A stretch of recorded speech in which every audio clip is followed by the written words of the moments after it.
Willie D. Live. What's up, family? Iran has a message for the United States of America. Come over here with that ground action and you're going to F around and find out. Yeah, fam. Well, that's not what they said, but that's what they mean by their comments, fam. Check it out. This is according to Middle East Monitor. Iran's Foreign Minister Abbas Araghchi said on Thursday that Tehran is prepared for any military escalation, including a possible ground invasion, warning that such a move would have catastrophic consequences for its adversaries. Speaking to NBC News, Araghchi said Iran's armed forces were ready to confront any scenario arising from the ongoing conflict with the United States and Israel. We are prepared for any eventuality, even a ground invasion, he said. Araghchi also dismissed reports suggesting that the United States might support Kurdish armed groups in an attempt to destabilize or overthrow the Iranian government. Such reports have been denied by the White House. We are waiting for them. We are certain of our ability to confront them, and it will be a disaster for them, he said. All right, fam. You know how we do it, fam. Give me a thumbs up if you believe Araghchi, if you believe what he's saying, if you believe if the United States go over there and mess with them folks, it's going to be catastrophic consequences. Thumbs down and say, man, he's bluffing that man, and he ain't got that kind of weaponry to confront the United States, man. He can't do it. I'll give you a few moments to think about it. Okay, time's up. I don't know, fam. Iran has not been the easy target that America thought it would be. They haven't folded. They haven't bent the knees. They haven't kissed the ring. They are saying, bring it. Like, we're ready for y'all. Iran is saying, bring it. I don't think that Trump, in fact, I know that Trump did not anticipate this. And some of these Americans who really wanted a war didn't anticipate this either. Now, this is good business for warmongers who are in the business of war. This is good business for them because the United States is spending about $840 million a day. That's almost $1 billion a day on the war. So that means that there's a lot of incentive for the war to continue. Think about it. All of those drones cost millions of dollars. The drones, the missiles, the bombs, the planes, the helicopters, the supplies.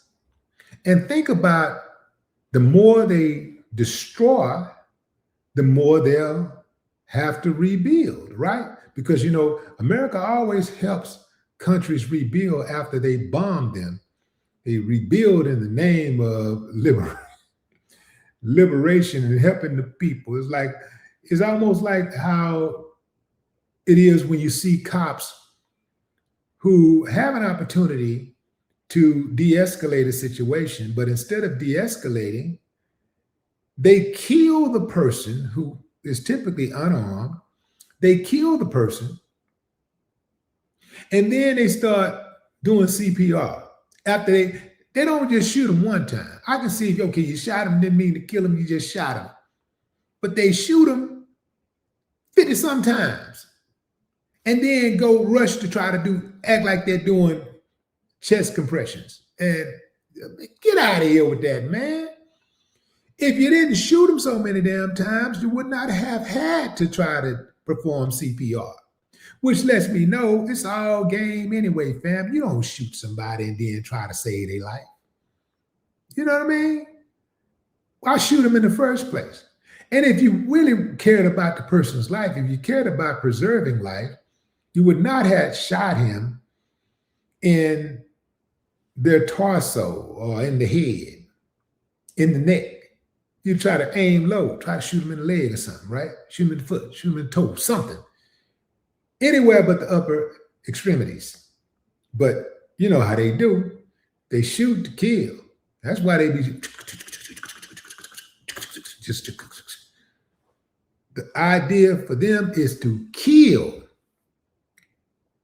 So it's the same thing. It don't make sense when America go to another country, invade, bomb, kill everything, and then turn around and say, okay, we're going to send aid to rebuild the country.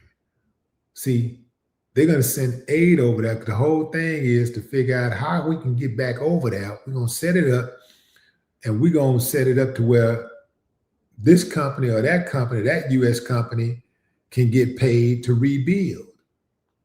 And so that's more millions and millions and millions, billions of dollars being made off of war. War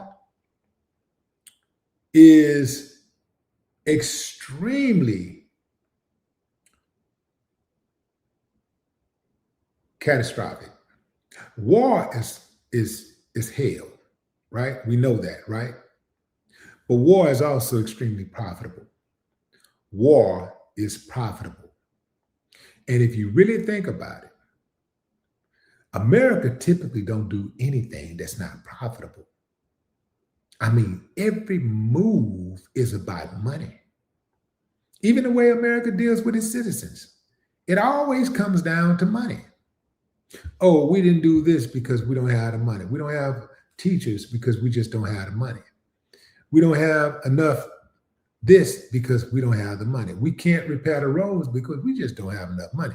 We can't repair the infrastructure because we just don't have enough money. We can't build this because we don't have enough money. But every single time they need some money, every single time they want to build a sports stadium, when they want to build an entertainment complex, look at Trump over there building a ballroom. And right now, America is supposed to be in a downturn. He's building a ballroom. You got people out here who can't even build a sandwich, but he's building a ballroom with your taxpayer dollars, by the way. And all of this stuff is going on where they spend money that they say they don't have. They ain't got money for reparations, but they got money for war. The thing you should know about this country is America will always have money for what it deems important. And when I say it, I'm not talking about the whole country. I'm talking about Congress. Congress and the people who run it. They will always have money for what they want to have money for what they deem to be important. They're spending $1 billion a day on war. What if they were spending $1 billion a day on the war against poverty, the war against homelessness, the war against mental illness, the war against inaffordable health care or unaffordable health care? You know, what if they were spending money on the war against domestic violence, the war against drug use? What if they were spending money for that? See, what if they were spending $1 billion a day on that? Imagine how much better this country would be. Just a thought. No more talk.